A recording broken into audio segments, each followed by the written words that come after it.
Hi, this is Jeff Blowett, Technical Agronomist with Cooperative Farmers Elevator, and on this week's Field Friday segment, I thought we'd kind of take a snapshot of what we're seeing in soybeans, what you guys are seeing, and some of the situations we have going on and why. Soybeans have actually been remarkably good. The combining that's been going on, there's been a lot of variability. Tremendous variability out there. I've heard anywhere from field averages of 18 bushel an acre on some really light soil, all the way up into the low 80s for field averages on some early stuff that's come out. I've heard fields where we've had 35 and 75 bushel beans in the same pass going across the field. We had an amazing amount of potential early on. We talked about that in some of our earlier Field Friday segments this summer, and I didn't think we'd get anywhere as close to what we have for some of these potential yields in some of these fields. It's really amazing what we're able to do. So why was that? With the amazing potential, we talked about that mainly because we got stuff planted on time this year, even earlier than we probably normally do. With that, gives us a lot more places to put yield on that plant. We call them pod bearing nodes. Every node can put pods on. Well, we had more of those, so there's more opportunity to put yield on. The other side of that is typically if we don't get rain in August, we don't get as good of beans, and that didn't happen this year. We had a pretty, really the last half of July and into August were probably quite a bit drier than normal. We all saw that. I really thought that hurt our yields more than it did. Since we have the yields that we do though on the better soils, I think that tells me that we had even more potential. If we would have had a couple inches of rain sometime in the end of July, early part of August, we might have been even better.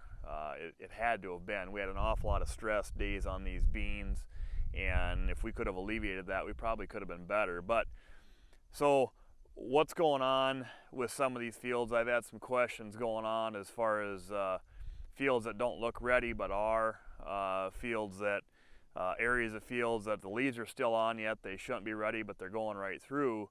So I've got a picture, and really behind me is an example of this. This is out in one of our plots, but it actually is a little bit of a belt of lighter soil going through. I don't know how well you can see that, but right here where we're at, we don't really have leaves hanging on. Back beyond this little patch, there's really no leaves hanging on the beans yet. But right in this area here, there's a real light little band where you can see there's leaves hanging on these plants yet, and the beans are dry. The stems are dry, the stems are dead, the beans are dry, they're ready to combine. So what's going on? The areas that have had a history of white mold have seen this before. You get into areas like that on the yield monitor, usually you see the yields go down. Those plants and that little bit of lighter soil this year, that's what's causing most of it, they died prematurely. The normal way of a soybean plant maturing is obviously we see it start to turn color in the fall, the leaves start to drop, and then we have the stems that go to the leaves, you might say the petioles we call them. They hang on for a little while and then they drop, and usually once they drop, the stem is dry and everything is ready to go. So that's the normal process. But we had some of these areas that had enough drought problems this year. Might have been pockets in fields. Obviously, if we've got fields that are yielding in the less than 30, less than 40, they probably are whole fields that struggle with that. But they died prematurely. When that happens, that plant doesn't go through its normal maturity process, and that stuff just hangs on, much like we see here. I've got a more of a close-up picture here. Here's the normal process where you've got a petiole, the leaves have already dropped. These petioles, if you touch them, they'll fall off.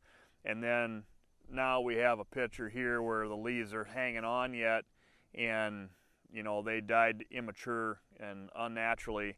If you look at those beans where those leaves are still hanging on, the pods and sometimes are flat, really small beans or no beans that didn't finish. So that's all soil type related.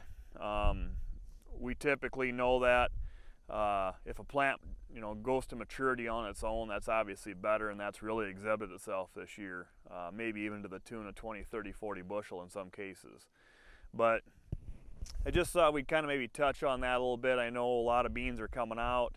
Harvest is going to be really, I think bean harvest will be nearly wrapped up by the 1st of October, believe it or not. with a vast majority of the acres probably pulled out by then. So that's good. Luckily, we've gotten a nice little rally in the market as well. I think all of us are probably happy with what we're seeing on that side of things. You know, in a lot of cases, we're probably at another $100, $150 an acre with probably better yields. I mean, if you ask me, we're at least 10 to 15 bushels better than I thought we'd be. And of course, the market's add another dollar to it is also a big positive. So hopefully we're able to capture some of that on the yield and the enhanced markets. But just thought we'd touch on that. That's what's going on out in the bean fields now. Have a safe harvest. Make sure you got a fire extinguisher and maybe even a disc hooked up. There's going to be an awful lot of dry tinder out there that's just ripe for a fire. We're supposed to get some windy days early next week again. That usually enhances that risk. So be safe out there. So with that, that's this week's Field Friday segment, and we'll see you next week.